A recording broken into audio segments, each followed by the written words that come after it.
Hi all. So the next component of our lecture is about blogging.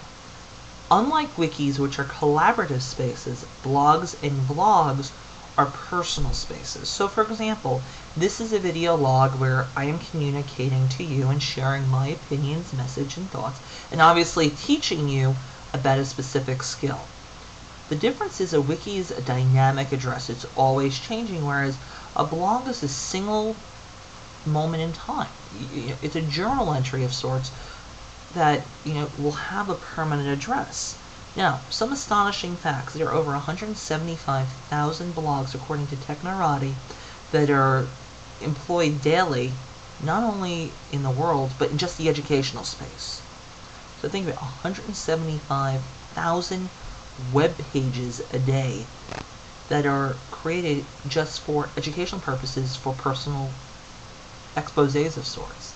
And I use the word exposés for a reason, because education circles use it to create rants, to provide information, to go ahead and share knowledge within the community, because it's really a form of self-expression, a form of freedom of speech of sorts. Now, blogging really started as a way to express personal beliefs. If you think of all the big corporations in America, almost every one of the CEOs has some form of blog. A lot of educational websites, they offer tools now as part of a blog, and then the ability to contribute after a thought is put out in the open. So getting started with a blog is fairly simple. The question is, what are the accepted environments in the educational space? Well, let me give you a list of some of the most common blogs: LiveJournal, Blogger, Blogster, eTribes, WordPress, and EduBlogs. Personally, WordPress probably occupies about 60 to 70% of the market, along with Blogster or Blogger. Blogger is owned by Google, and WordPress is its own tool. I strongly recommend WordPress because there's a little more customability, and search is great. A lot of websites can find blog entries using blog entries with WordPress. Now, let's go talk about the purposes of blogging as an active writing space, because they really are information literacy tools, as are vlogs. What constitutes a sustainable response? What is the idea of the voice being heard? Well, I think it's expository writing, and explanatory responses. A person needs to express himself, but there needs to be an explanation to it. Is that constituting authority? No. When you cite information and it's validated, that's considered authority.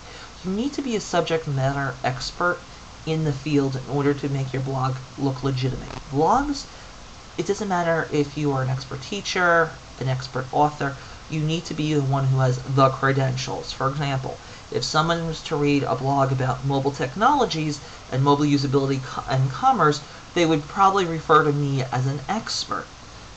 For example, if you're a teacher in a DC public school and you have developed a curricula for that school, well, then you are the curricula expert for that school. That makes you the authoritative source. But blogs are not really considered authoritative sources. Don't get me wrong. Blogs have been used as authoritative sources, especially with a lot of the media outlets. However, blogs are informal. There's no way to really cite them other than being called a website. So I think you need to think about the critical response. What is the end goal that you're trying to get to with a blog? The response can be analytical, but it has to be validated with a significant amount of credentials.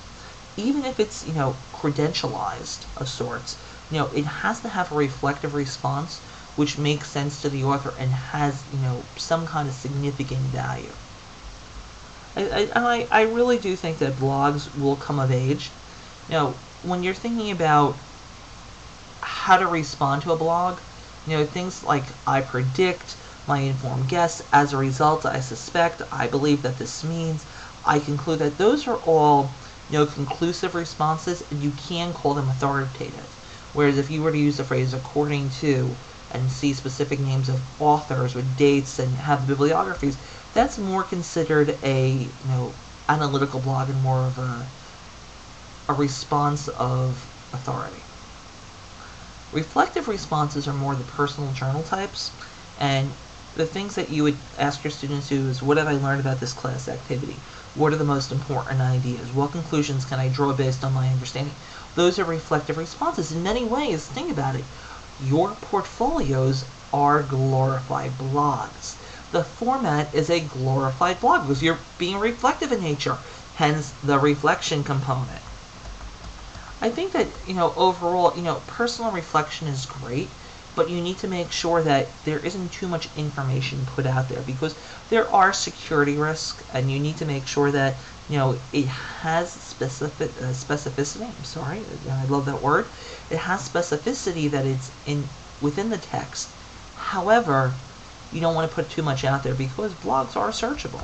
And personal reflections are, important. So, in order to see if a blog is considered an authoritative source or solid educationally speaking, you need to address the final series of questions. Who is the blogger? What is their methodology of gathering materials, and where are the sources of these materials? Does this blog have influence? Is it considered a top blog using a site like Alexa, or does it come on the top of a Google search result? Is the content covered in any depth, or is it, short form? A blog that shows depth has many resources attached to it, and the entry is fairly long. But it can't be like a personal journal entry. It has to have citations in it using APA, MLA, Chicago, whatever format you're using. It needs to have citations coming from it. Is the blog alive? If it was, a substantially archived blog, is it something that still holds true? Blog has to have authenticity, and it has to stand the test of time, and that's really important. Is the blogger upfront about his or her skill set or his or her bias? If they aren't, that's usually an indication that the blog is not an authoritative source. Most blogs say if they're getting paid for it, posting information, or what the relationship is in terms of the scope of an article or a blog of sorts. Now, it is a form of information fluency. It is great in the classroom because it helps students build a vocabulary, and students who use blogs are able to build their writing skills. Now, vlogs is more about presentation skills. You can communicate on a blog by writing, but a vlog is more about the presentational nature of sorts. So I think that, potential uses are building background knowledge for the student, having chunkets of information, focus formation, giving the student the idea to, present ideas, guesses, and explore what their thoughts are without being, stuck on one. It's a great collection tool. From my dissertation personally, for my PhD, I've used many blogs as a way to collect information, snippets of ideas, and ultimately it's become this 180-some page document already. And I'd say I have about 250 pages worth of blog-based entries. It's a great tool for reflective responses, so if you want to do a pre-assessment and a post-assessment and make it more qualitative in nature, a blog is a great resource to do that in. It's a classroom portal and a form of communication to parents. I think that is where the educational level of an elementary school or middle school, it's appropriate. You don't want to push too much technology, but it's just a gentle push to create a synthesis among all the audiences. It can be considered an online filing cabinet, but most important, it's a tool for e-portfolios, and that is the capability that you are using for e-portfolio. So I think that you see that there's a value of using a blog because it's more of a personal reflection tool. Like I said, blogs are video-based blogs. And you can present yourself, your communication skills, your speaking skills on the camera. And if you have communication difficulties, it's a way to break a barrier because it's something that you're doing either with one other person on the other side of the camera or even doing by yourself. For example, I'm talking to a webcam right now in a hotel room, and as everyone can see, I'll show everyone, hotel room. This is how I'm communicating and presenting my knowledge to you for this week. So, now that this component of the lecture is done, I'd like you to answer some of the questions. And provide as many resources as you can. Blogging is a really cool thing, and it really can change the way people communicate with each other. It has been shown in public education to improve students' skills. I'll be honest with you. Students who are in special ed tend to use blogs more because it helps, increase comprehension, writing skills, things of that sort.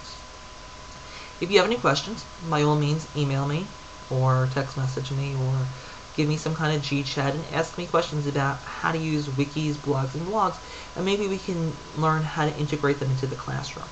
The resource gallery for this week is where I would like for all of you to share the different resources, and if you want to provide some information on your experiences with some of these tools, great, by all means do so. Thank you very much. Have a great week, all.